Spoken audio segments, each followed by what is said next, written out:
All right, we're doing it again. Trying one more time. We hit the go button a second time. Are we streaming? Hi guys. Yeah.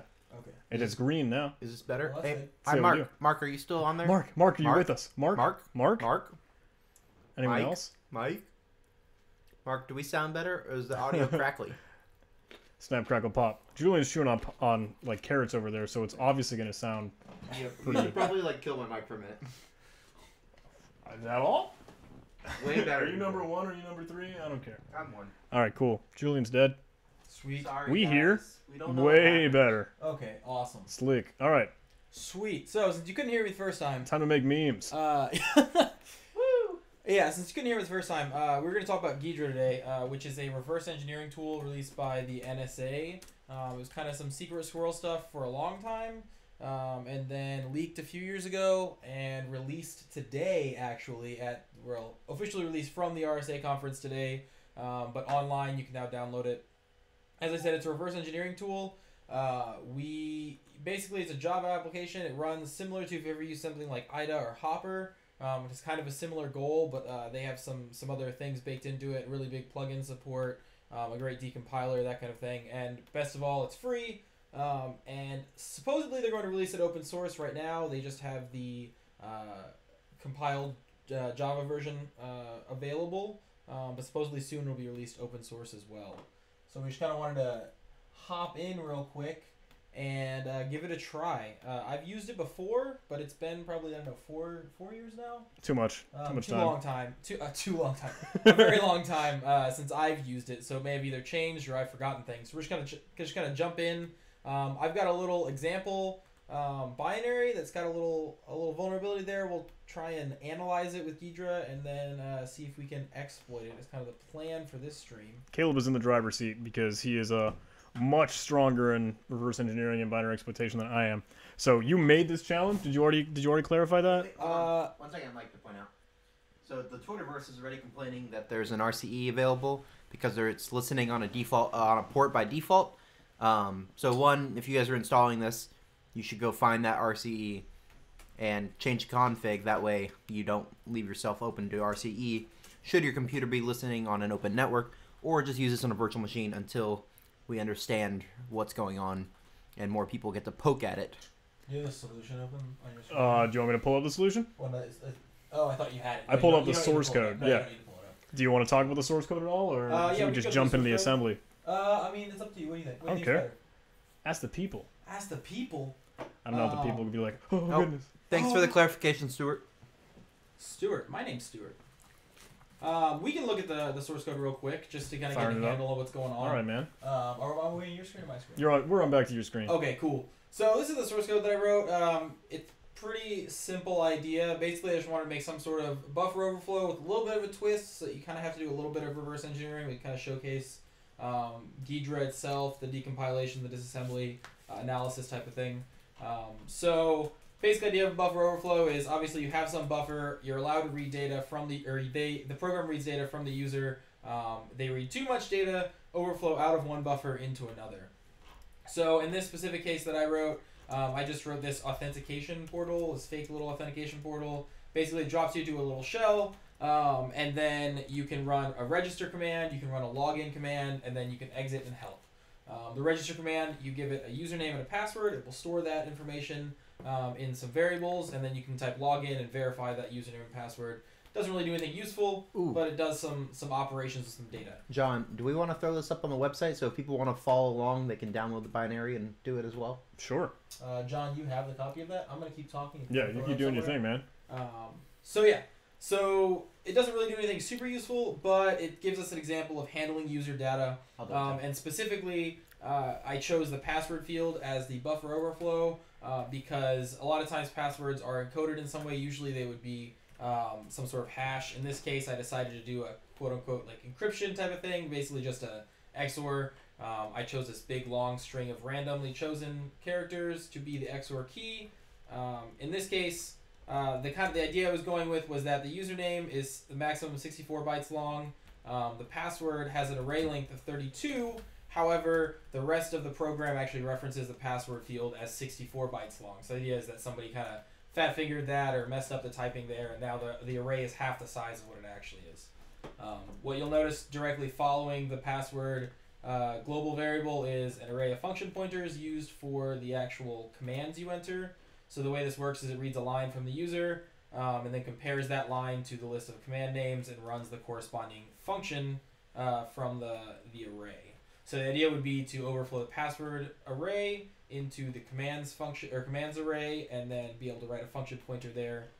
For simplicity's sake, in this specific challenge, I have made a function called win that simply cats a local file called flag.txt, just for simplicity's sake for this example. And like I said, it's not a really complicated thing. Help just prints all the different commands you can use. Register is going to take in your username followed by your password, and then XOR your password with the key up to however long your password is, which is going to be at most 64 bytes. And then login in this case is just literally reading in your username, reading in your password, XORing the password you enter, and comparing the XOR password with the stored password. And then quit is clearing, quote unquote, your password from memory and then exiting. So that is the program itself. It's not very fancy to look at, but we can look at it. You know, we'll go register, it'll ask for a username, we'll go user, we'll type in some password, it'll store it, and then we can log in with the user and the password, and it'll tell us that it was successful. So that's kind of how that works normally. Whoops, I think it's quit. Yeah, quit. So that's how that works normally. So that's what we'll be looking at. So we'll go ahead and get into the meat of it here. I already created a project in GHIDRA, but whenever you open GHIDRA, you'll see this window here. I'm poking with it now, and I'm trying to learn. How do I created a project, but I created it like too far from the binary. Is there a way? So it doesn't need to actually be in the same directory as the binary. Okay. You'll create a project wherever you want to create the project. It'll create I think a folder and a file, a couple different things. Yeah, it did wherever earlier. you tell it to. I made a GUI project. Yep. So I'll just go ahead and create another one actually. So we'll go non-shared project. GHIDRA has some features to actually have like kind of this idea of a team of people analyzing a binary.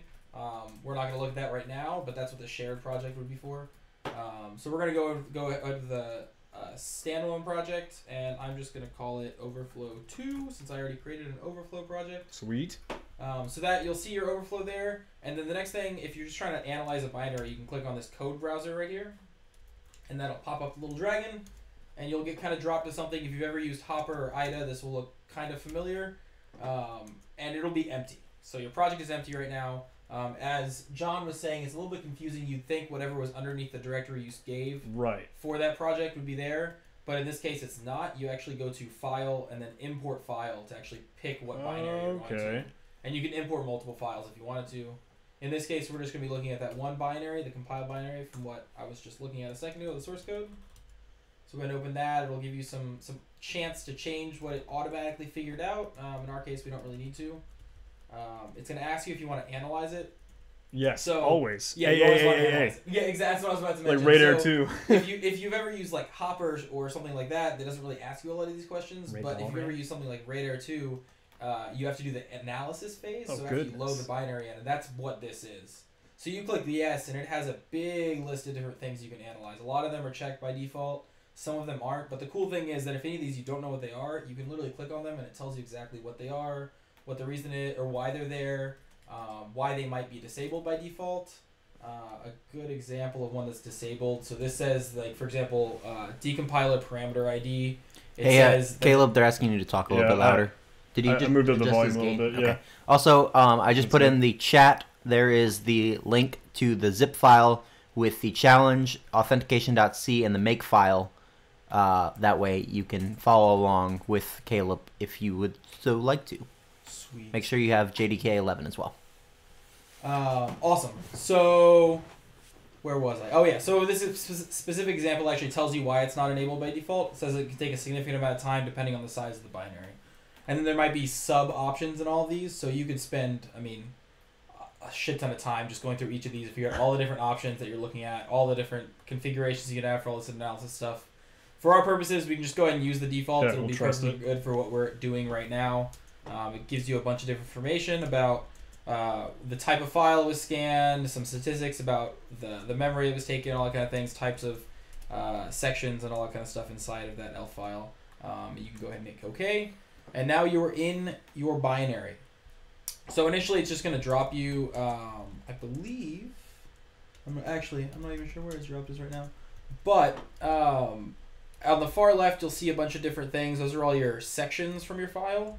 So things like your BSS, your data, your text. Okay. So those are the high-level sections. So not like functions and things like that. But if you know anything about the structure of how like an ELF file is structured, you'll have your different sections. Like your text holds your code. Data is going to be global variables. RO data is your constant global variables, things like constant strings and things like that. BSS is uninitialized global variables, and so on and so forth. On the left middle, you'll have a symbol tree, which is where you're going to find things like your functions and your actual names of your global variables themselves and where they are within that data section. Ooh. So just to start off, we can head over to the functions area, and we can find the main function, which you can filter it actually, and you can just hop over here to main. Oh, that's nice. And so here's our main function. One really nice thing about GHIDRA, which if you've ever used IDA and things like that, or Hopper, have similar feeters, but they have this decompilation. Did you just straight decompile it? Like I didn't have to ask it? Yeah, so you didn't have to do anything. And you've got the side-by-side, which I think is super nice. It knows who I am.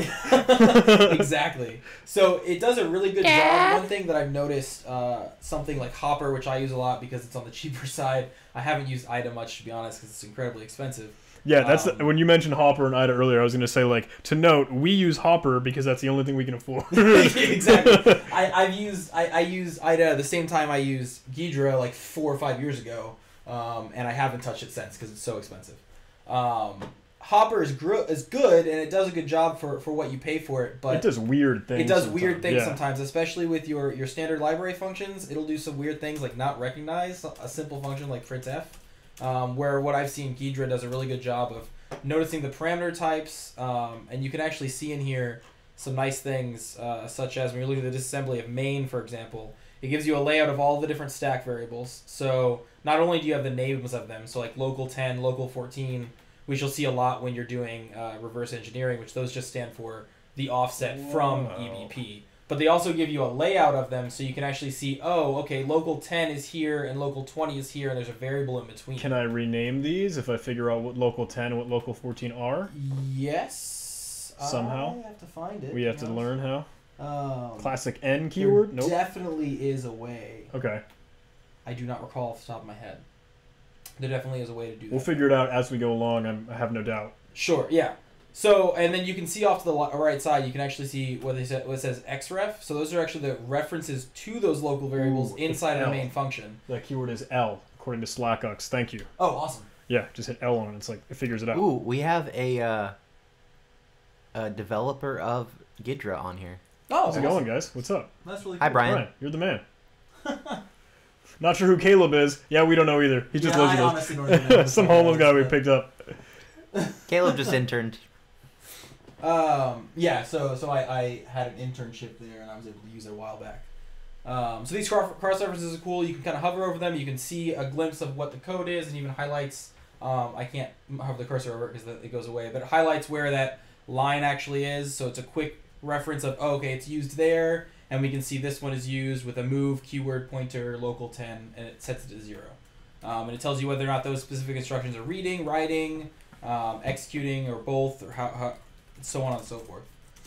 So that's really useful, something that I haven't seen, at least in Hopper, just kind of that visual representation of where things are relative to each other. The rest of the disassembly looks very similar to any other standard disassembly you'll see. One useful thing is that if it's calling a function or if it's using a string, you'll actually see that in a comment off to the side. So you can see it's calling putS, and it gives us, hey, this call is to a function I know about. It's called putS. Here's the return value. Here's the parameter types, and so on and so forth. So that's really useful off to the side. And like we said a minute ago, one of the really powerful features is this decompilation side. It's like that takes away almost everything that I would ever need to stare at the assembly for, because that's what I suck at. So I will say, take that with a grain of salt. Right. That is not like perfect. The end all be all. Yeah. And I can't speak because, like I said, I haven't used it in a long time. I can't speak to, at the end of the day, the quality of every single possible decompilation that you might get out of this. But at least in Hopper, you never trust it all the No, time. not at all. You read it and you see something weird and you're like, that's weird. You go back to the assembly and you're like, oh, okay, that wasn't exactly right. It's kind of right, but it's misleading. Right. So always verify whatever you see in that decompile side with what you see in the disassembly as well. So that's kind of what it looks like, and I think that's enough to kind of start getting into where you go, what you look at. We've already seen the actual source code briefly anyway. And I think Julian uploaded it so everyone can see the original source code. But I'm just gonna kind of go through this as if I didn't know. Try and act like I didn't know. Can you help teach me to go through it? I will do my best. Can you make the font any bigger as well? It's kind of blurry on the stream. I will try. I don't know how we can do that if we can. And Brian, do you know how to make that happen? that's why you're here. That's why we invited you. Did we invite you? No, we didn't. What does Control Plus do? So he says, yes, and you can change functional definitions easily if needed. There exist scripts for finding simple bugs, too, for future research. Control Plus. I did that. I've been trying it. I've been pressing the buttons. It's not doing it. Maybe Control Shift Scroll. Nothing. All right, that's all right. Yeah, my computer does not want to zoom. What is this button right here? That's a snapshot. Menu. Control Plus was a joke. Not actually not a text editor here. Well. Can we get some Sublime functionality? All right, so back to what we were talking about. So if I was just opening this up for the first time, kind of a CTF style challenge of this buffer overflow, I initially like to go through and look and figure out where things are being read in, what sizes everything are, that kind of thing. So I try and figure out the functionality. And normally what I would do the first time was I would just kind of run it, which you saw me run it earlier, figure out kind of what's going on, what kind of options there are. So, I mean, you type something in, you don't know what it does. It says, oh, try help. So we see we have this list of commands we can run. So now we know that these 4 things are implemented somewhere in that code. And somewhere in one of those 4 commands is some kind of vulnerability for the context of a challenge where you're looking for a vulnerability like in this. So we know it's going to be somewhere in there. So my next thing would be to try and figure out how it actually... Whoops, what did I just go to? That's the wrong window. So kind of figuring out where those different things are implemented. So go to the main function and be like, okay, I see a prompt. How is that prompt being implemented? So I would go to where it actually prints out that prompt first is what kind of where I would go. And you see it prints it out with printf, and then it calls some read string function with our local 68 variable, which GHIDRA has already figured out is a character array, and it passes in 64 hex as the second parameter. So we can actually double click there and go to this read string function, and again we see this decompilation here off to the side. It uses fgetS to pull in the string into the first parameter with a maximum size of whatever size we give it, and then it says to pull it from standard in, and from there it takes the length of that argument, and then it checks to see if the length wasn't 0 and has a new line. Basically what it looks like it's doing is it's actually removing the new line. So you're actually seeing it, especially the decompilation, it's pretty easy to see. You're looking for that new line and then removing the new line if it exists, setting it equal to 0. And on the flip side of that, when you're looking at the disassembly, you see it calls fgetS, and you just kind of have to trace back the parameters, which again is a reason why this stuff is useful. So you can go over here and be like, okay, cool, I'm looking for a string and then an integer and then a file stream. So we know that's going to be RDI, RSI, and then RDX for the 3 parameters for the function. So we can go back up and say, okay, what's going into RDI? We have RAX, which RAX is going to hold whatever local 20 is, which we can kind of keep that in the back of our mind. And then ESI has EAX, which is local 28. And so then we can come back up and figure out what those actual values are. In this case, local 28 and local 20 were taken from RDI and RSI when we entered the function, which of course, again, are the parameters to this function. So we can see that local 20 is RDI, which is going to be the first parameter, and local 28 is RSI, the second parameter. So the first parameter is the string itself, and the second parameter is the length. So local 28 is the length, and local 20 is the string itself. So here's where we found out it was L, is that correct? We should be able to rename that. Is that true? Yes, Hey, yes. For the people who just joined the stream, can you recap what we're doing and what we're talking about? We are... Real quick. Really a lot quick. of stuff. So we're looking at GHIDRA, a reverse engineering tool put out by the NSA. We're currently going through kind of a homegrown challenge that I created, just kind of a little buffer overflow example. So now we're analyzing one of the functions, a read string function. Presumably know what it does, but it's always good to just kind of double check it, make sure it does what you think it does. If you want to follow along, if you scroll up in the chat, there's a link to it. You can download the zip and follow along on your own screen. So here's what we're talking about. You could rename that buffer. We can just call this like buffer or something. And then we can also rename this guy. And we can rename that with L. And we can rename that guy to buffer size if we wanted to. So now we can come down here and see that fgetS gets past buffer and buffer size. And then the last parameter is an RDX, which we can see is standard in, which is defined by the standard library. So that's kind of, you just kind of do, in my mind, I split everything up into what I would imagine would be the different lines of C code. So whenever I see a call, I'm like, okay, that's going to be calling some function. And then once I find all the calls, the intermediate things are going to be handling either the return values of those or doing some math on local variables. So I initially usually try and get all the different function calls figured out. And then once I have those, then I can go back and figure out the other things. Since we have this decompilation, we just kind of need to double check that that's all that's going on. There's nothing else silly, weird going on in between the instructions that the decompiler didn't see. So in our case, we see this call to fgetS. I don't see anything else around it that's happening that makes me think that's not right. Similar with strlen, grabbing the length of that string of the buffer that was just read in.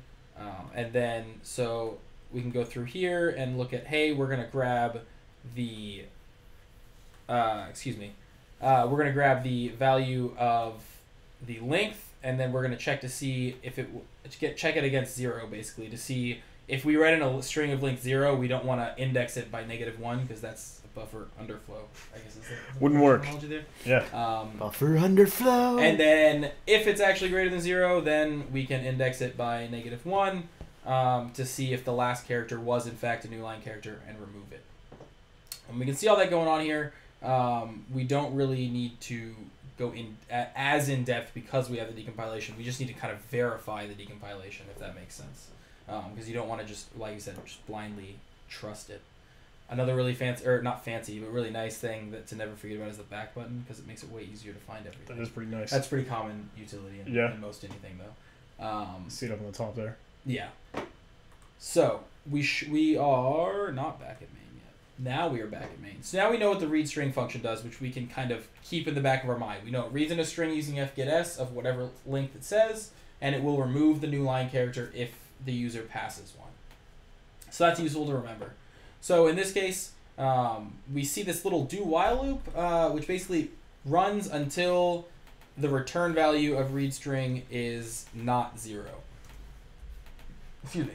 So the return, one thing we didn't look at, I guess, in read string was what the actual function itself was returning, which if we actually look here, RAX is used to return, or as the return value, and so it returns local 10, which I didn't rename that one earlier, but right up here after we call strlen, it stores the length of the string in local 10. So that's another one where we could just kind of do there, and we could rename it to like input length or something like that. So now we know that's input length, and we can see it moves RAX, or input length into RAX, and then returns. So we know that the return value of read string is actually the length of the string that was read. So here we see it looping until you actually read something real, which we can kind of see here when we actually run it. If we hit enter and enter nothing, it just keeps looping in that loop. So that makes sense to what we're seeing. We're kind of verifying what we're seeing, what we think is going on from the disassembly or the decompiler with what we're seeing with it actually running as well. So after it gets out of that loop, it's going to go into another loop again. We initially set some counter variable, looks like, to 0, because the reason we think it's a counter variable is because we see it actually being set to 0 and then immediately going into a loop whose condition is that variable, which sounds a lot like something like a for loop or something like that. So then it's going to iterate through all of these. I would just rename that just so I don't forget what the offset is. I would rename it to something like iter, so that I can kind of remember that's the iterator in this loop. Yeah, good call. So then we get this intermediate value variable is what I would think that stands for, and is basically a comparison between, it's kind of hard to read if you don't look at it a lot, but basically you're seeing, if you're not really familiar with C, really, you're basically seeing a global variable indexed by the iter variable. Caleb, can you go to edit?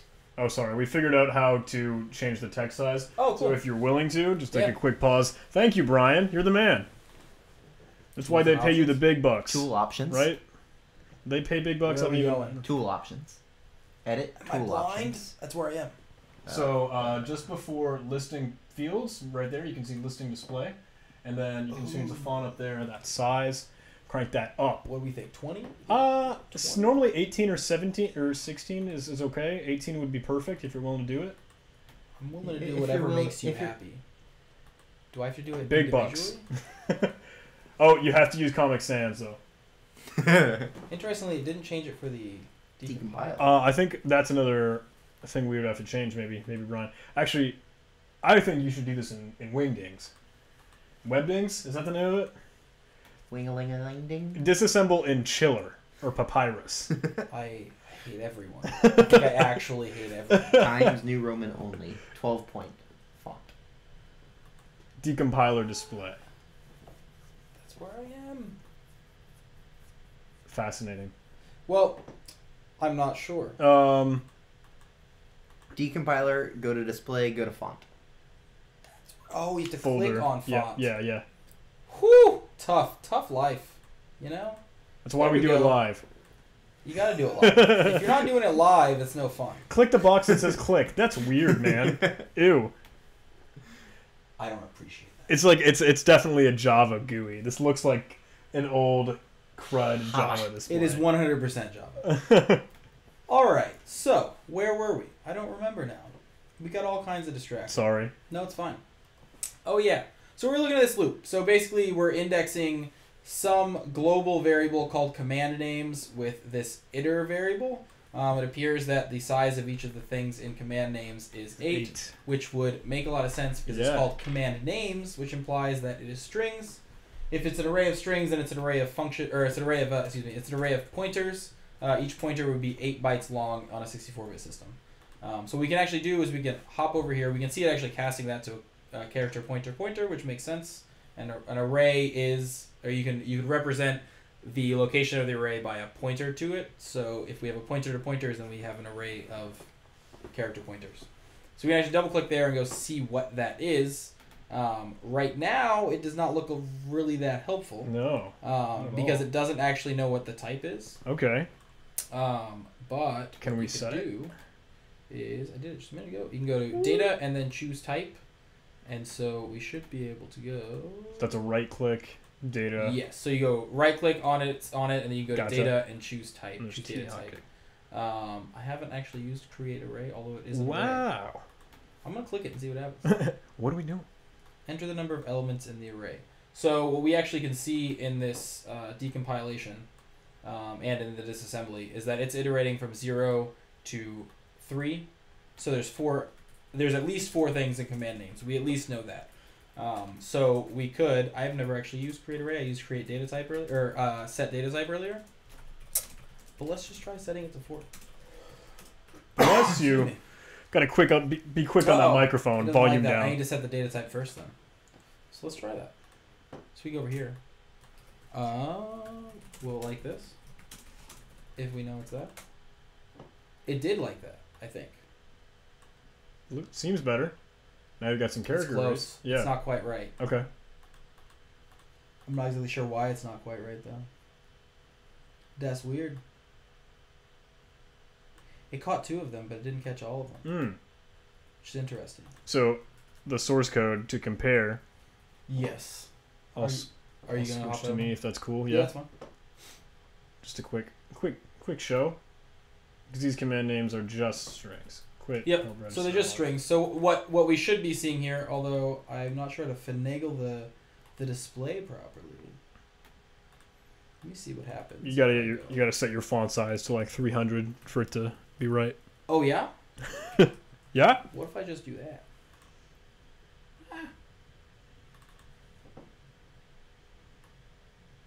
Interesting.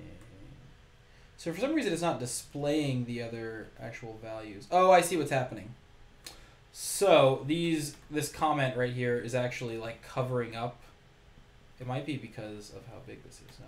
So it's actually just covering it up. So you actually are seeing it. So you see Q and H. Oh, yeah. I think it's just thinking that these are not strings for some reason. That's interesting. It's showing them as like a pointer to a single character instead of a pointer to like a string.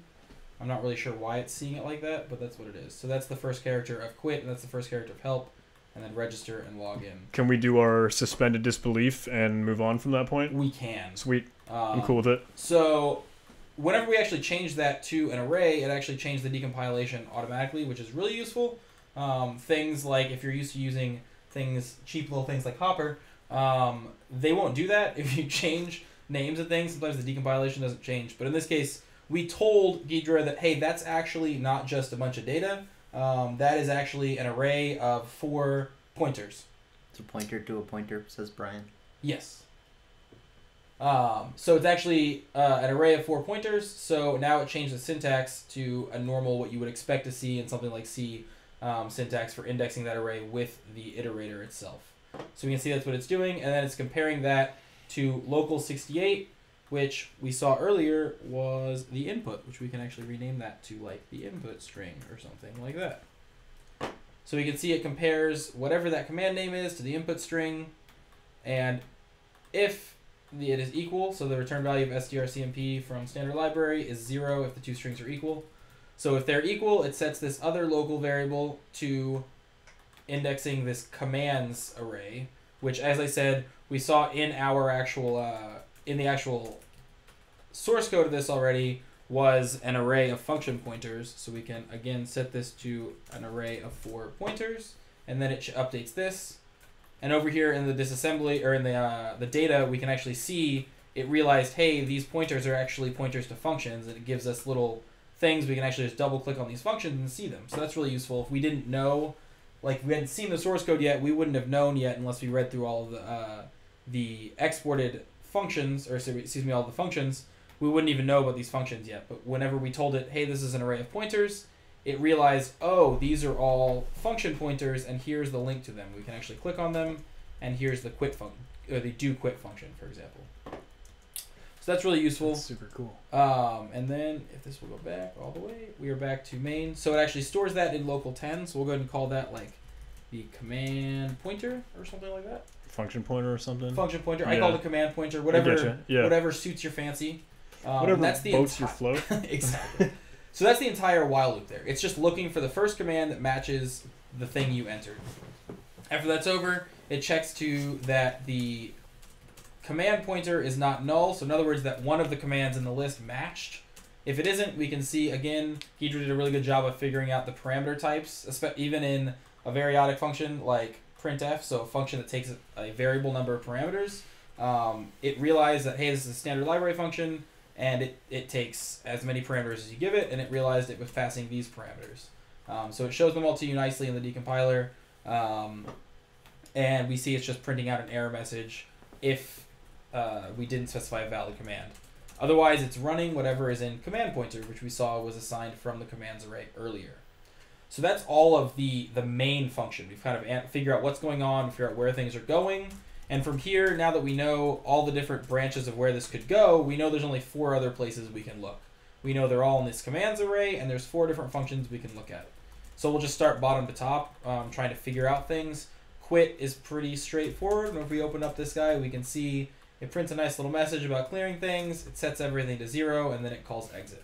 That's pretty boring from our point of view, because what we're looking for is somewhere we can actually input data and affect how the program is running. So do quit is pretty boring from our point of view.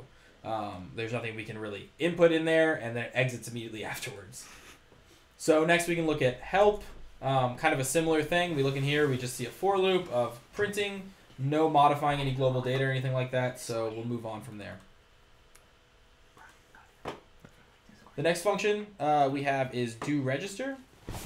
This one's a little more interesting. We see some more read strings. We see some variables prefixed with a G underscore, which usually references some kind of global variable. So this is something we're interested in. We see data, we're writing to global data. We're doing some operations on that data. That's encouraging. We want to look at that. So here is the first time we've actually seen these global variables. And so we can actually go over here and look at what they are. In our case, we know the size of them, but normally we would not know the size of them. But what we can actually do is we can just see, okay, well, there's two different variables here that GHIDRA has noticed. So likely a good initial guess would be, okay, these are probably whatever size is between these two addresses. So it takes up this entire space from that variable to the next global variable. Is there an easier way to count all that within GHIDRA, or you just kind of have to go like line by line? I don't know of any easier way other than just taking the last number minus the first Yeah. number. Okay. Well, it looks like it even says 63. Oh, it does. So it does have that. you can just see I'm 64. blind. That's cool. So yeah, it says 63 there, which means there's 64 of them. Zero base here. Yes, always. So we should be able to go over here and actually say we want to choose a data type, and we can go char 64. We see that username is actually a 64 byte string. Cool. It's mostly zeros with 1 1. Seems kind of weird, but whatever. That's fine. Huh.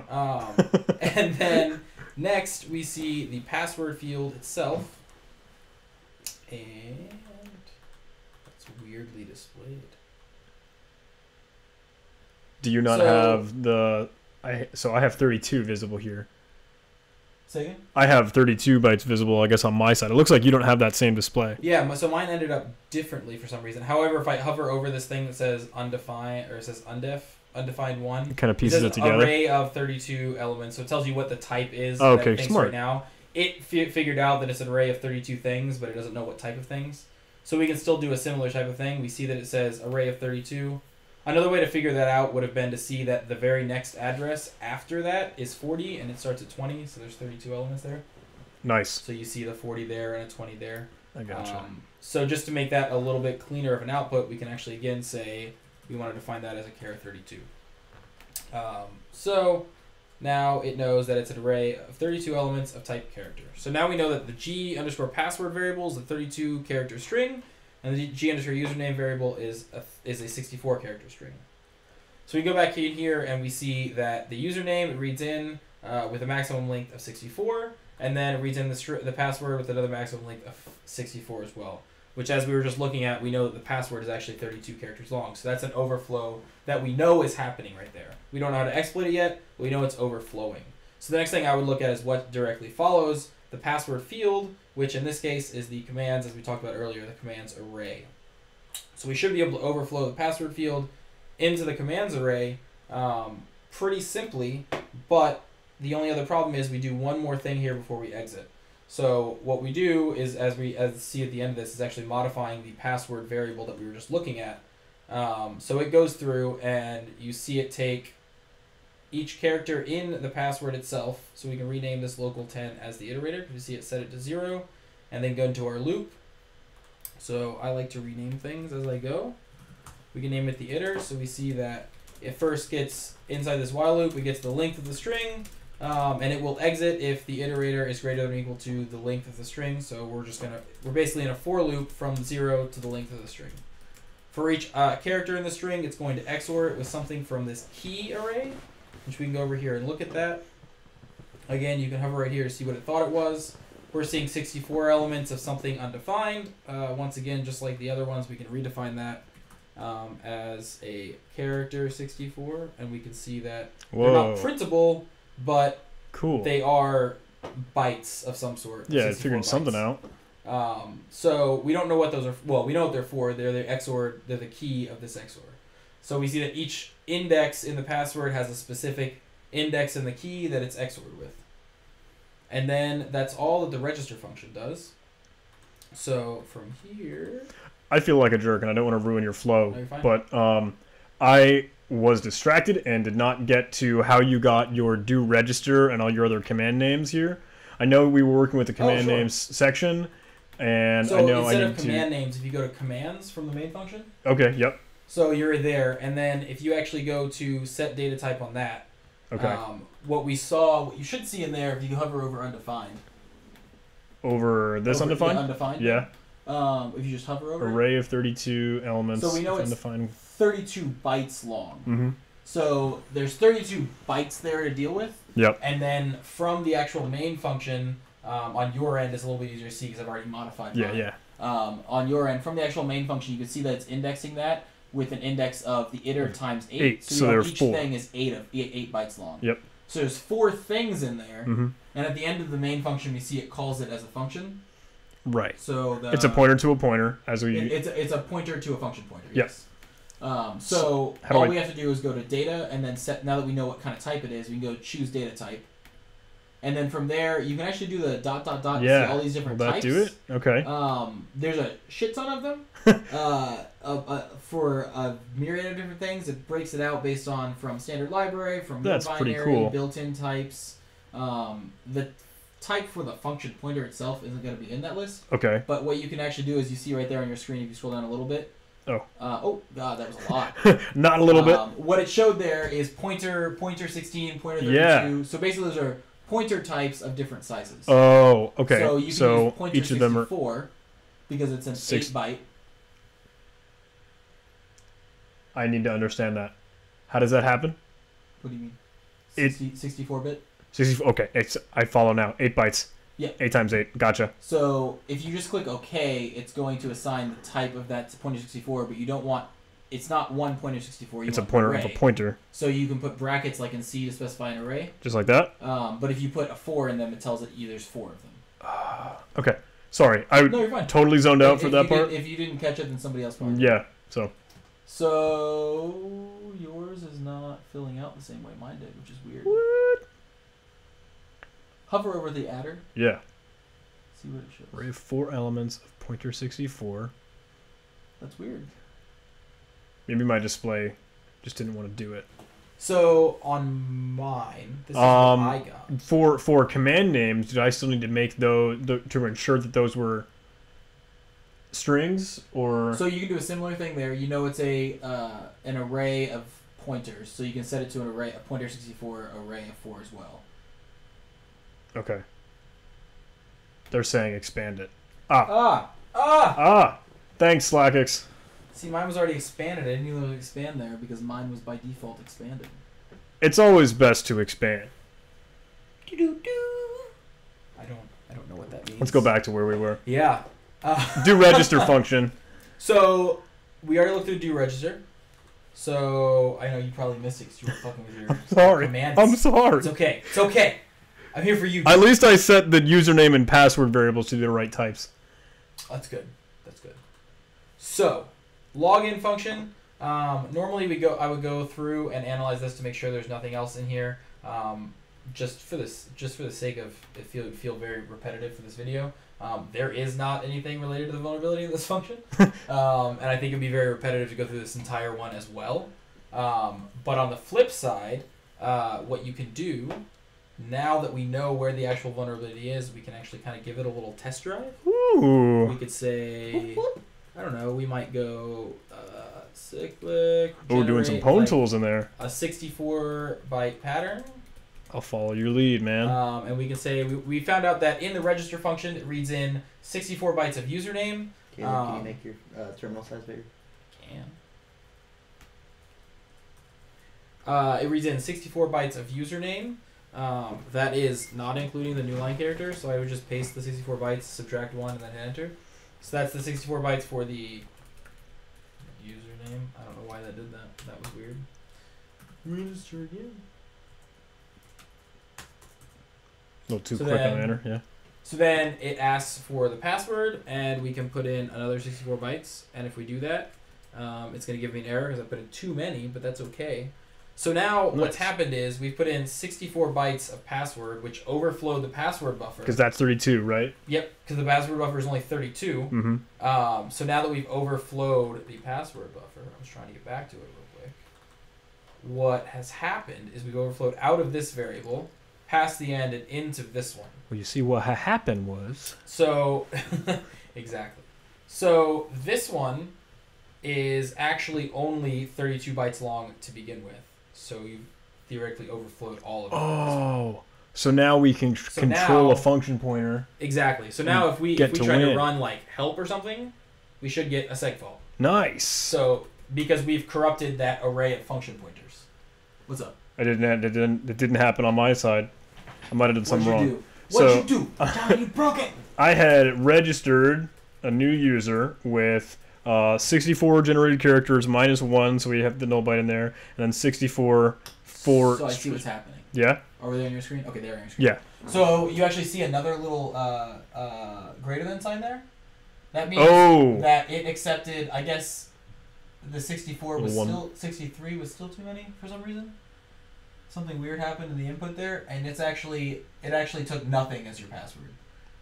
So that greater than sign means that you're back in the literally back in my prompt. Okay. Yeah. So try subtracting 2 from the register. Well, you're not in the registry. Oh, that's not a command. A. So now it's asking your password normally. Cool. I'm gonna give it full 64, so I kill. If you hit enter right now, you're actually putting too many bytes in. It's not reading them all in because it can only read 64 based on the fgetS. Mm-hmm. So those other extra bytes will end up showing up as a command, or it'll just tell you it's an invalid command. Gotcha. But so now if you type help, you'll get a segfault. Killed something. Sweet. Yes. So the issue being now we know that that's happening. Yeah. But if you were to try to overflow, say, with a specific function, so we can go ahead and try. Let's get win. The address of win. That is a win is this guy. So if we were to try, let's say, this is gonna be fun to type all out at once. Register /n plus a times 64 plus let's say like a times 32, so that's the entire password field, right? Yeah. And then we know that the next 32 bytes are the actual thing itself. So if we overflow after that just the next 4 bytes, for example, so we did, or the next however many we have here. So if we did /x f5 /x 15 /x 40, so we just need 3 of them really, and we did that. And then we go /n, and then that's not gonna work. Sorry, give me 1 second. Plus, so now we need to do 0 times 5, right? Because we had 3 characters there, and then we need 5 more zeros. Yes. Thing. Yep. I follow that. And then if we go, I should crank that out too. Like help or something, we should see, so all of that should print normally, unless I missed something somewhere. It's because I'm running Python 3. Classic. Dude, we're totally in sync. Invalid escape. Where? Right there. I was kind of wondering, like, is that going to do a thing? And I didn't think that did the thing. So if we pipe that to challenge, theoretically, we should still get... It didn't like that. Theoretically. It didn't like that at all. Brian coming in with the hype. So let's get this party started. He's like, hey, all 100 people and growing. How you liking GHIDRA? He's trying to rev up like a concert. Like, as we all hang out in our basements, typing on a computer. Fun things are happening. Every day. That's really Pwn fun. Pwn.p64 is just going to make that a lot easier on my side. Because I don't want to deal... I just didn't want to put that in little endian like you did by hand. Oh, I mean, it's just backwards. I mean, yeah. So usually when we get weird stuff like that, there's 2 options you have at this point. Is either to make a script to exploit it, and then what I would normally do is something like Pwn tools. You can start a GDB session from a process, or I'll output it if I'm kind of feeling lazy and don't feel like scripting it at the moment. I'll output it to a file, say like ./payload, and then I'll run GDB with that challenge itself. And from there, we can actually run with the input from the from the payload. And we get all that. We can kind of break and see what the hell is going on. Looks really weird. We are here. How'd you get there, man? Got a little last byte finagled. What's up? It looks like. I was watching how you got there. Oh, that was GDB. Yeah. So, we know we are here. Didn't so new line the username. Thanks, Eric. Would be to go to an address. So we can paste that address in here and see where exactly we are broken. Even if we don't have debugging symbols will at least see where it is in here. So we know we are here. For whatever reason, it's just constantly reading data in. Oh, you know what? Yeah? You know why? Why? I know exactly. Why? Tell the people. Well, because the help did not actually cause the save fault like we thought it was going to in this case. And so what is actually happening is it never checks for when the end of the stream is, the code I wrote for this. Oh, yeah. So it's just constantly reading nothing because the stream has ended. Gotcha. It's good times. Can we call help? Is So that... I did call help in the thing. Okay.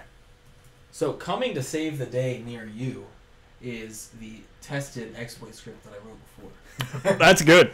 Because the example we you were rehearsed this expecting to beforehand? use, for some reason doesn't work. It's good to have something that you know. Are you talking about technical difficulties while you're trying to demonstrate something to an audience? I am. I mean, what... So Can you have a little more rational as to, like, okay, why this isn't doing exactly what you thought it would do? So I'm going to open the solution Sure. and compare what we're doing That's to fair. what is in the solution. Granted, okay. Because I know that should work. I hope we don't have too much suspended disbelief. Oh, uh-oh. Your username is 64, not 63. You're referring to me, or you're referring to Caleb? 64. Eric. Your user. I was using 63. Maybe, I don't know. Oh. Yeah. So you need to still use 64. Yeah. And you don't need to put a /n in between them.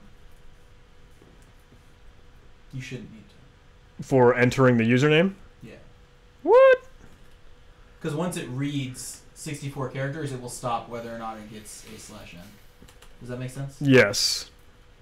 So 64 A's, which would fill the username, 32 A's, which would fill the password, and then we start to bleed onto the other end, which is now using potentially that. So when I had done that earlier, it said, well... what you can do to see what's happening Mhm. is actually put an open parenthesis at the beginning of your line. At the beginning of that, and then go to before the pipe. Yep. Put a semicolon, and then cat space dash. So now you can type commands, and so just type help and see what happens. Interesting. Cool. Like, So do I that's have a actually what I would expect to happen. So yours is working Cool. more correctly than mine was. Okay. So what you can actually do is if you output that payload to a file. Yeah. Well,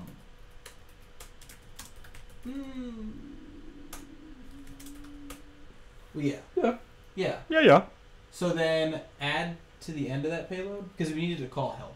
Oh. So I would have a new line following that, right? Yeah, that's fine. And then help and then new line. To press the enter button. Gotcha. Cool. Now try and run GDB on it. GDB? You Okay. want to see where it's actually failing, and most of the time the D-message output is just going to tell you a general protection fault. SigSev. How did I get here? You got a SigSegV at. You see a new line character, a 0. You're right. Yeah, you're totally right. So what you can actually do here is instead of printing out an address you want to go to, you could actually print out something like the pwn cyclic pattern and try and figure out where it is. The problem you're going to run into, because what you'll see is that the thing you're entering is being XORed. Okay. Right? Yeah. So we need to figure out what that key is and XOR with that key before we send it. Does that make sense? Yeah, it does. So we know that whatever we put in is being XORed because we saw that in the function itself. So if we go over here to the input on the register function, whatever we put in is being XORed with this key. So from the beginning of our fake password to the end of our overflow, we have to need get to the XOR it with that key. So in this case is where it becomes no longer something you do from the command line and something you're going to do from a script. Yeah. So the easiest way I've ever found to do this is kind of exiting GHIDRA and entering Pwn Tools land, I guess. Cool. Yeah, that's fine. But, we've been doing GHIDRA for about an hour, so I hope some friends are like, all right, it did some neat things. I can rename variables and move around, which is how reverse engineering sometimes does. So, looking at kind of how you'd implement this in a script, I love Pwn Tools. Super useful. Really takes a lot of the busy work out of writing these kind of exploits.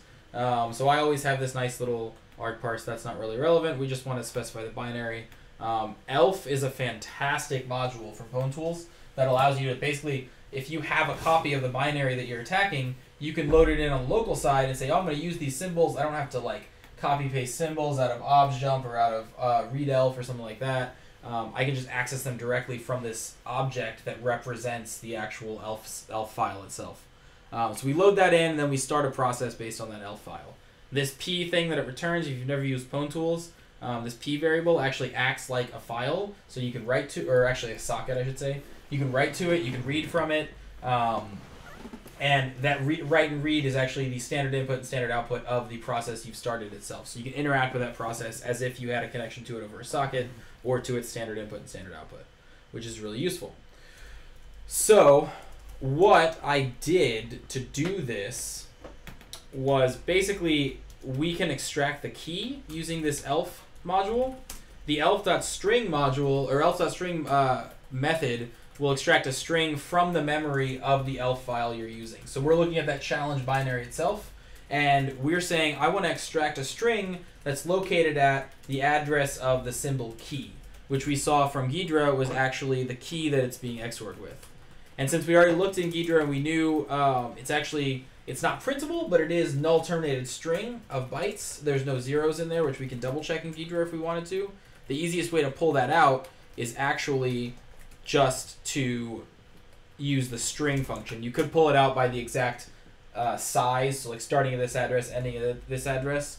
Because we know it's a null terminated string of bytes, we can just use the string method. Oh, I've never seen that before. So I mean, I don't want to steal your thunder, but I'm just jumping on what I was doing because I was like, oh sweet, well, let's try and build this. So I checked out elf symbols key, which when we run it would just give me that. Sure. Which isn't cool. So what that actually is, if you print out in hex, is the actual address of key. Right.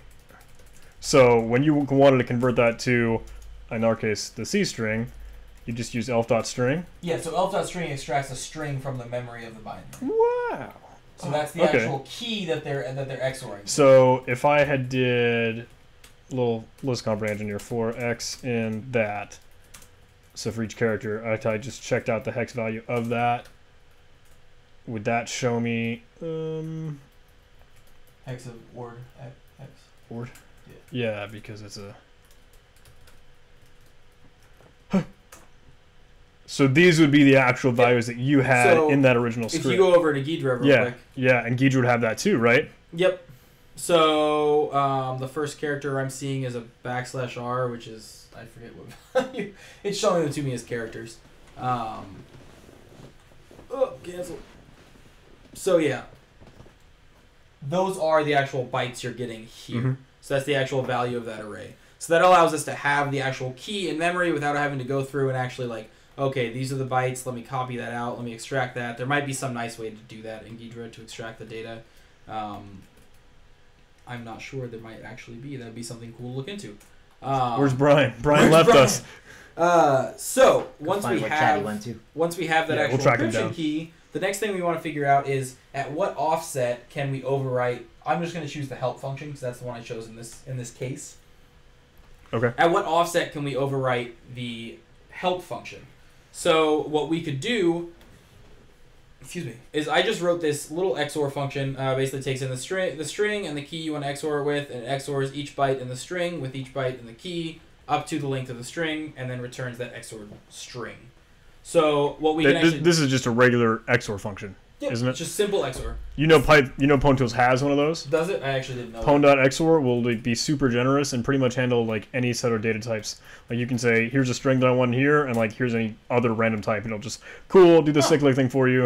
And that's I actually didn't know that. Pretty handy, yeah. That is really useful. All right, well, I did it myself because I didn't realize that, but thank you for the info. Well, aren't you cool? So then you can kind of simulate the interaction with the program itself. So Pwn Tools. Pwn Tools has some really cool stuff like receive until and a send line. So I wait until I receive the prompt. I send the register command. I wait until I receive username. I send a bullshit username because I don't care about it. We know that doesn't affect our buffer overflow. Next we receive until it's the password prompt. And here, in my case, I actually sent the exploit. But what you can actually do here is then, instead of sending the exploit, we can send... Excuse me, let me scroll down. So we can actually send an XOR of the Pwn cyclic, right? So we can actually generate the cyclic here. We know we want 64 bytes. So we can actually XOR that with the key and send that. And once we send that, then we can actually go back to a p.interactive. Oh, and it'll show you. And so then if we actually run, make this a little bigger here, and we run, oh, where am I? Oh, .solution. I tried to run ./ape.py. So invalid command, that's probably fine. If we actually run help, we see that it got an EOF error and we got a stop due to a SIG V. So we know we got a segmentation fault. We don't know where it happened. So a really useful thing about Pwn tools, we actually come up here, replace process with debug. As long as you have your context.terminal, which I'm not going to go through how to figure out how to do that. But elf.debug, you call that instead of elf.process, and it'll actually spawn your process underneath a GDB instance. That is now we awesome. have GDB running. I see you do that like all the time, and it blows my mind. It's super useful. I usually, part of my argparse arguments is a tac-tac debug that's the off default. You just pass the tac-tac debug, you're running debug. It's really useful. The interface to the actual returned object is exactly the same as elf.process, so it's super useful. Here we are. We'll just continue because we just want to see where we fail. And when we call help, we should see it's segmentation faulted. And if we look at... Hey, you're close to the address. Disassemble is trying to call RAX. So let's see what RAX actually points to. Boom. So that looks like a Pwn tool cyclic address, right? It does. So we can grab the first 4 bytes of that, exit out of here, Pwn, cyclic, look up the value, give it the hex value, and it'll tell us it's at 40. So what that tells us is that from the start of the password, after 40 bytes of whatever we don't care about, we start writing to the actual address of the help function. Okay. So we know that we need to write 40 bytes of just bullshit, we don't care, in this case, and then we need to write the address of the help function. So that's kind of, you saw this comment as I opened us up the first time. I already kind of had that value, but that's how we'd figure that out. It's important that we XOR it. Otherwise, you would get back something here that was XORed again. This value you get back here would be XORed with the key, and it would be gibberish. So the easiest way is just send the XORed one in. So now that we know that offset, we can go back here, and instead of sending a cyclic pattern, we can send first that actual number of A's, however many the offset size we know it is, followed by the actual address that we have. So we want to run win. Yep. So I got the symbol or the address of win. In this case, I took the first 4 bytes. This is not the cleanest thing in the world. I know that the things after the first 4 bytes are null bytes. 64-bit. And so that I just took the first 4 bytes because I know they have something in them. Okay. There's probably a cleaner way to do that, but that is the easiest way. A flag's a flag, dude. You could probably split on a null byte and then take 0. Yeah. But that's what I did to get just the bytes that actually have values. And so then I send that XORed with the key, and then I send the help command. So if we wanted to actually see this happen, first I can actually make a flag. This is does your win function run like a little cat flag, or does it run shell? So it runs a little cat flag. A little cat flag. So I just output that to flag.text, and just for shits and giggles, just so we can kind of see this happen. Someone on YouTube was like, drop the 0 in your slice syntax because you don't need it. Oh, yeah, you right. He's right. You're always right, YouTube user. So if we do that, then we can actually run this, and we'll get interactive before we run help, and we can actually watch it work. So I ran it debug still. So now we're sitting here at the prompt again. Pwn Tools adds this little $, but it's not a big deal. We can remove it, but I didn't. So now if we ran help, for example, we should see this is your flag. Win. So that is how you would exploit that. The rest of this is just sending the command help and then receiving the actual content of it and parsing it out and printing it nicely. But not really content-wise. Yeah. I hope that was useful. I think so. It was kind of a run through a sprint through... no, dude, that was an hour. So we still, I think, a little bit of good stuff within GHIDRA showcasing really what your methodology is for reversing, because you're going to be looking at all those different I think that decompilation thing is pretty much the best part, where it'll show you that beside you. Yeah, it helps to have it side by side, because I find myself, like I was saying, in Hopper, sometimes things are switch weird. back and forth. And you're not really sure you want to completely trust the decompilation, but you have to switch back and forth, and it's clunky. Whereas here, you're like, I'm not sure if I trust that. I can look at the disassembly right there next to it. So Eric is throwing a little curveball at us, and what if we didn't have the win function? Oh. Yeah. So that would be more work. Good. So depending on what your environment is, so it's going to depend a lot on whether or not ASLR is on, whether or not PIE is on. In this case, PIE is off. You would need to get back to executing some sort of your code somehow, or using something like ROP to actually build some sort of chain of instructions that are already in the executable that amount to something useful. Do we have a buffer that we could use as our code within this binary? So password is taken because we need the XOR. So we don't, because protections are on this binary. Oh, okay. I'm sorry. So you can't execute don't have data. Okay. It would end up being some sort of ROP, and or in this case you can't really do ROP because you're not doing overflowing a stack buffer. If you had some sort of memory leak, you could do something like that. As it stands, the binary stands right now, it would be difficult. You would need to figure out some sort of memory leak. You might be able to return to something like printf or something and get something weird out of that. But it would be... I haven't looked into it that much. It sounds like, it would be more work. It sounds like that stuff you would have to showcase in another video. Possibly. Or another stream. Bum, bum, bum. Julian coming in clutch. With the sound effects. That's kind of all I really got for this stream. Why not one gadget? What? I'm trying to think. What are you envisioning, Stuart? What would your one gadget do?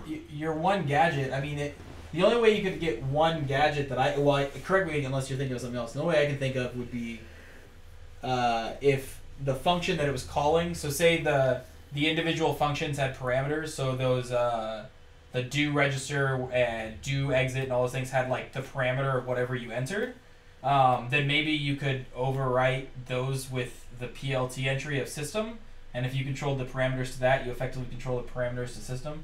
But in this case, they don't have parameters, so it would... He says, oh, never mind, you have ASLR. But I thought you didn't. No, it's on. Oh, it's on? Never mind. No. PIE is not on, but ASLR is on.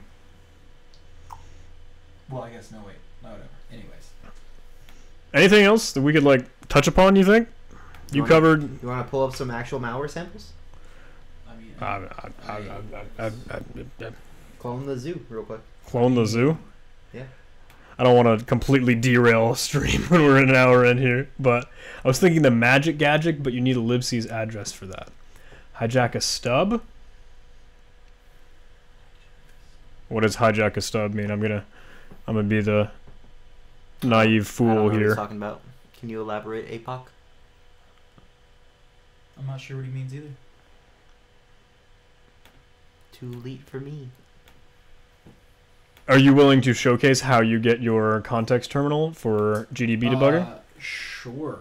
Because it's not super complicated. No, but I stumble about it a lot. Context.terminal is just an array of like the arguments that would be used to execute the terminal, and then so it needs to be whatever that is. If you append other arguments to it, the other arguments are things that are executed, if that makes sense.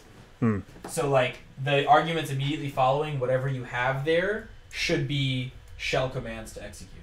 So tac x to user bin tac x to terminator means to execute the rest of the parameters as shell commands. I can't remember what the equivalent one is for bash, or not for bash, for what's the default terminal in GNOME terminal? Yeah. I don't remember what the it's default like was. taxi Yeah, or something like that. Yeah. So similar to bash taxi commands, except we're not talking about a shell program. We're talking about the actual graphical terminal. You're telling Pwn Tools how to open your graphical terminal. But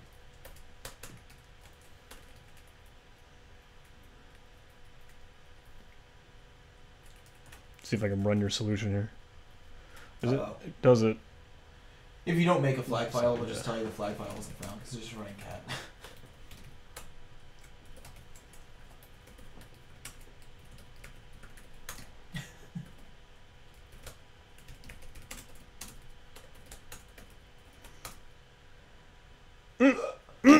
Uh-oh. Classic. Classic.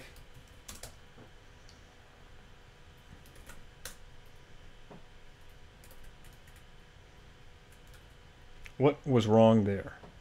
So I would run it in debug. So Yeah. I have the thing and change process to debug. I wonder if mine will work because my Terminator always gets finicky. Woo! Unable to find a shell. Every time, man. What? Every time. I never get it right. Well, I don't know what's wrong with your Terminator. Moral of the story is do it on Caleb's computer. Well, I made it, and that's very Yeah. So. You I'm can- really glad I did that because it started to kind of fall apart for a second. I was like, "Oh shit, it's Oh not god. working." How do I I was recover? like, wait, I have it. How do I recover? It's so finicky, man.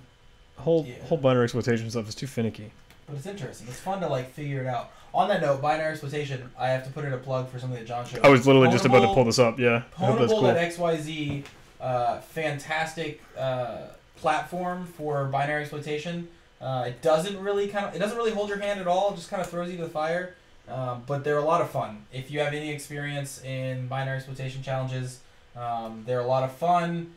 If those are the ones that you're always looking for in CTFs and things, I would recommend going, registering, and taking a stab at them. They ramp up pretty quick. I think I've done, 10, 11 of them? Yeah. I don't know why I'm logging into mine because you've been the one that have been walking through it. Yeah. Get out of here, LastPass. Stop being so secure. I think I've done 10 or 11 of them, but... Yeah, we're way down here. Yeah, I'm like with 2... I would love to be able to showcase some of the stuff, but we can't. It's against the rules. So hopefully I'll be asking you to recreate all of these things.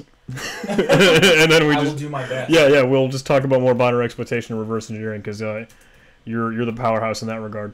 Hopefully I made it sound like it. Can you put your mic closer to your keyboard? I think the question is, can I bring my keyboard closer to my mic?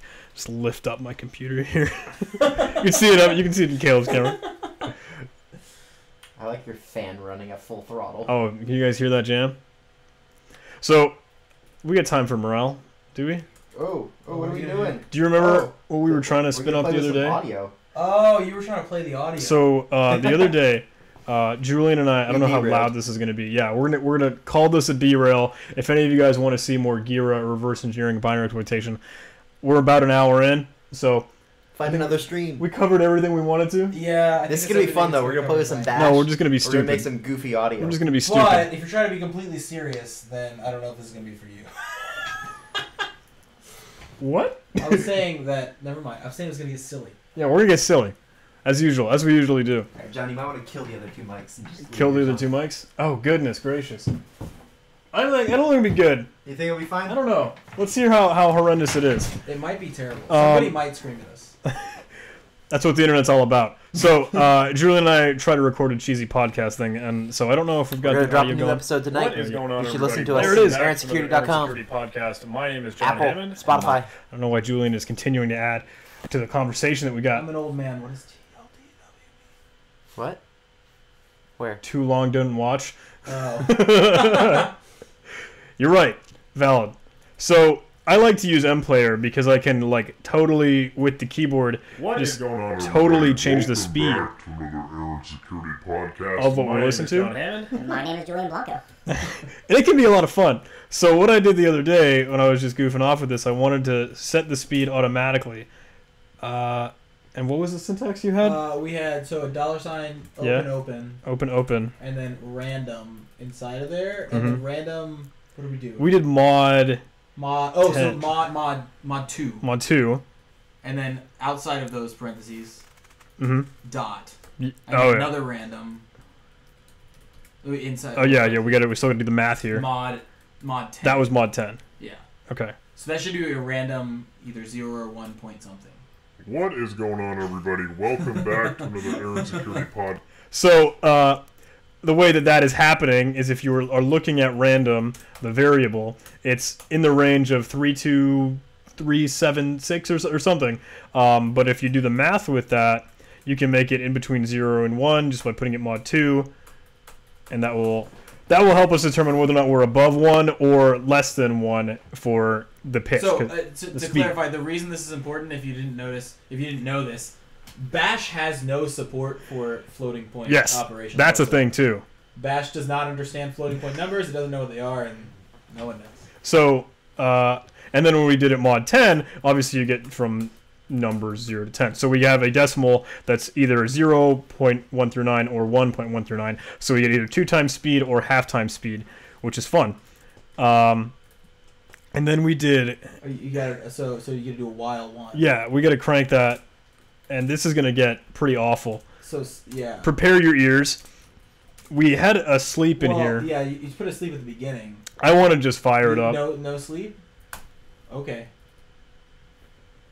We had a no-hup, didn't we? Yes, yeah. Oh, no yeah, hub. you gotta kill that. Kill that.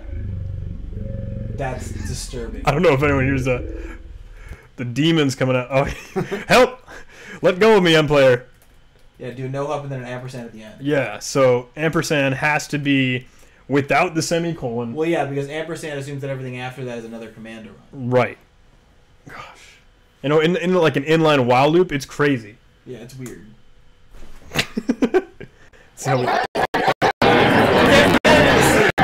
do the peak kill M player. Everyone peak kill M player. That's why you gotta sleep. So, I hope you're still with us, all 120 of you. I know this is really what you came for. We told you there was going to be some morale. So, sleep. I'm mod 3. You're thinking of mod 3? I think I'm mod 3. 3 seconds? I always feel like 1 is just too long. Like, you want to hear it. You want mod 2 if you want 0 or 1. Oh, you're right. So mod 3 is pretty fair. You go from 0 to 2 here. You have 0 or 2 seconds. 0, 1, or 2 seconds. Do sleep. What is going on, everybody? Welcome back to another Sounds so Aaron Security peaceful. podcast. My name is John Hammond. What is going on, everybody? What is going on, everybody? Welcome back to another Aaron Security Stop! My name is Jordan. It's sentient! What is going on, everybody? Welcome back to another Aaron Security podcast. My name is All the sleeps are ended. It's what's it? Is it the while loop that's still going? Kill sleep. What is going on, everybody? Welcome back to another Now Aaron kill Security him. podcast. It should. I don't think. What is going on, everybody? Welcome back to I feel like if I peek kill Bash, What is going on, everybody? I'm still screwed. So now you need to make this into some kind of fork bomb to kill the stream. What is going on, everybody? Kill Welcome that back. session. Exit here. Just have exit. I think we're safe. No preserve.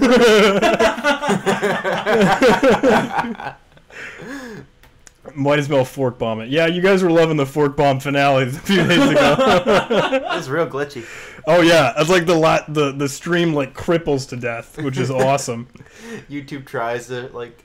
So you accept want the it packet. faster as well. So we would turn our random up to 3 here. It's gonna be a 1 or a 2. Yeah, so then we'll be up to 2 decimals 0 through 9. You could go mod 2 plus 1. You get a little stagger in there. Just do a mod 2, I like that we Do still have all two. 126 people and watching then us. plus inside of there. No, no, no, Oh, plus inside of there. 1, and then it'll be either 1 or 2. So now it's going to be It'll be random always number 1 or 2. fast. Always fast. Always fast. What is going on, everybody? Welcome back to another Aaron Security podcast. Get the Alvin and the Chipmunks here. Stop! Get out of my life.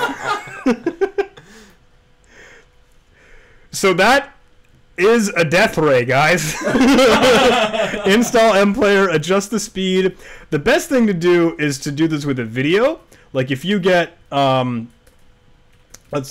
let's explore. Ooh. What is a safe video? Safe for work. What's a safe How YouTube about stream just, video? royalty-free sounds? What are the, Well, you gotta have like we did the hey ya meme oh. originally when we built this. Oh, yes. Oh wait, no, do the Rickroll. Do the Rickroll? I feel like the hey ya is I think best. hey ya's better. Yeah. All right. All right. What's going on? Let's try not to get 1,000 copyright strikes. No, the ads. All right. I think we have the URL now. Chocolate Rain. That would have been a good move too. Good work, guys. I'm going. We got a lot going on. Let's make a little workspace for us. Let's try and be clean here. Well, YouTube. What do you? So, the idea is to YouTube DL the video. Good. Okay. Good. So now, if you were to play the video, GHIDRA to reverse engineer themselves. you can also use MPlayer to scale the video. I think it's scale. I think the argument is Hey, scale. I must have missed this last time we did this. We didn't do this part in the presence of gentlemen. This was about a year ago when I first started to goof off with this. But I think it's MPlayer scale. You know, there's this cool command called man. This is a daily debate in our house. You're fired, Caleb. You're off the show. No, You're off the screen. You're off the screen. You can't use man. MPlayer scale, man. VOP scale. John Wayne, the CTF team plays on his Discord. The link is scroll. Yeah, Thank there. you guys. Thanks for Brian pumping out got the you. video. Brian. Yeah. This. Thanks, Brian. Yeah. Oh, extra gross character in there. Stop, Heya. What was it? It was VOP scale. Oh, zoom. Zoom. I think that's what it was. No. What was it? XY or XY options. So 2:2. Maybe. Do we think? You need attack Bob scale. Oh, good catch. Thank you. Use VF instead. Where'd he go? It's still red. Oh, he's minuscule. That is the size of my 2 wing. pixels by 2. So Go 2000 by 2000.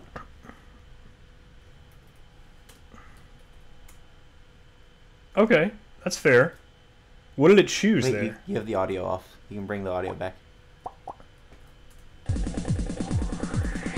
Okay, so what did that just choose? The 700, I think. No, it was width and height. Well, is it Oh. just stretching this? Maybe it is. Like our X is. I was like literally stretching that. That's funny. So, we'll have one random number. We'll let scale, or I guess just W. How about that? Equal random. What size do we want? Let's do like mod 300 plus 300. Yeah, I think that's fair. 300. I'd even go a 200 to like a 400. So then we could have the VF scale be the good old W.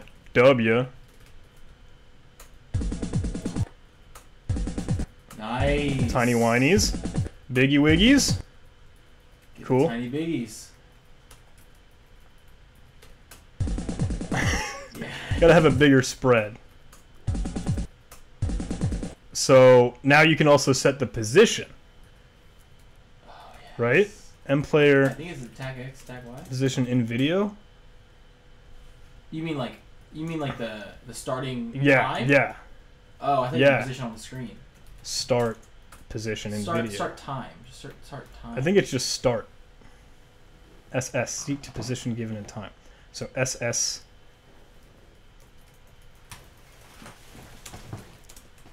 Random? Well, we don't want it. No. This is so sad! Well, no, because you're seeking past the end of the video. Do random mod like 60, so it's Yeah. somewhere in the first minute. That's fair. Random mod 60. Look at you said, it's such as a sad face. So, I feel like we're not getting the now we're getting the size that we wanted. I'm just gonna kill the stream. YouTube's already complaining about the video output. So, now we apply our speed again. Okay. MPlayer speed. Oh wait. random mod 3, so we can get the 2 in there. And then it was the random. Do you want mod 3 plus 1 or just mod 3? Let's do mod 3, so we can get a couple slow ones in there. Actually, yeah, we should stick with mod 2, I think. Did you put it in a wallet or no? Not yet. Okay. What happened to GHIDRA?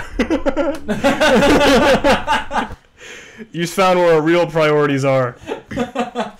I'm kidding. Sorry. I'm just kidding. We knew there was a lot of. There was an hour. We did an hour of GHIDRA. An hour of GHIDRA, and we GHIDRA'd out for tonight. Yeah. We need to have some fun with hay. So. I said hay. You know you don't need to let, right? It does nothing. Let makes it math.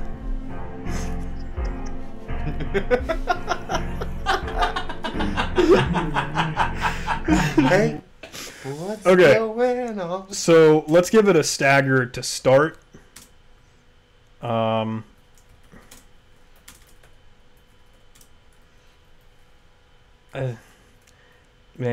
GHIDRA?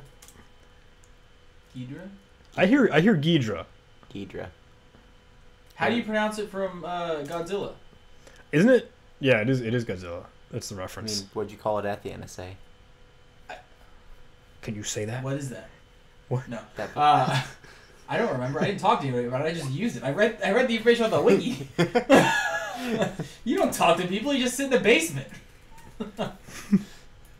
Walk outside. Lickers. Touch the wall.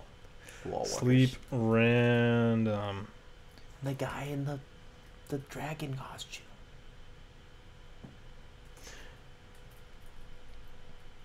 Yes. What do you think I wanted to get faster. But so I have something to this that was called the animal SH. Oh yeah, you can just make it get faster. How do you do it? So, can I drive? Can I Caleb's drive? gonna drive. Caleb's gonna drive, everybody. Here we go.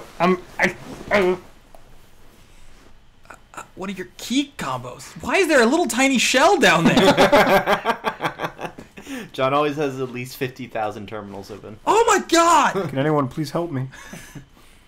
I'm suffocating. Stop it! Nobody knows what I just did. Speed plus, I don't know, what do you want, 1? No, wait, not 1. How do we do... Right? Oh wait, we just do Oh. tenths equals tenths. That won't work. It might work. Tyler, if you scroll up in the chat, Tenths the mod. developer tells you how to disable that feature. It's 2 lines of code, and if you're not running in debug mode, then the backdoor is not there. It's not really a backdoor. Actually, that might be kind of funny. It's troubleshooting remote code execution. I don't know. I don't know what to tell you. I'm back, everybody. From my long I thought it would be hiatus. easier, but then I remember. I know it's it's finicky. So we could just turn the crank on this. We could just let it go. I mean, I think it'd be funny. We got the 2 seconds of buffer time.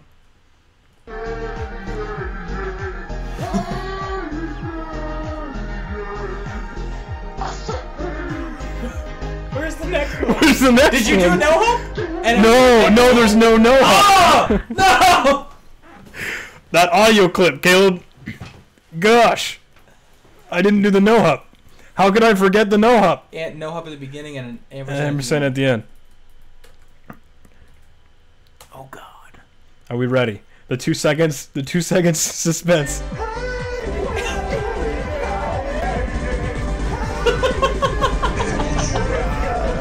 He's done. You're gonna kill your computer if you don't kill it. That's part of the fun.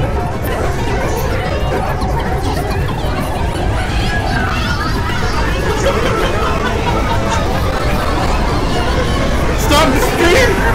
How do we make it stop?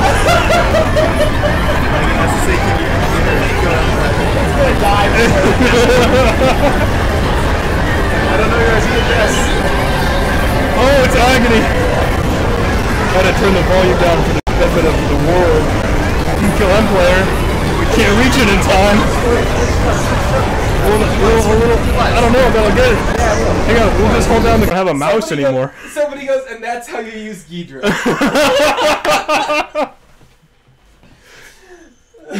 Good night, everybody. I hope you had fun.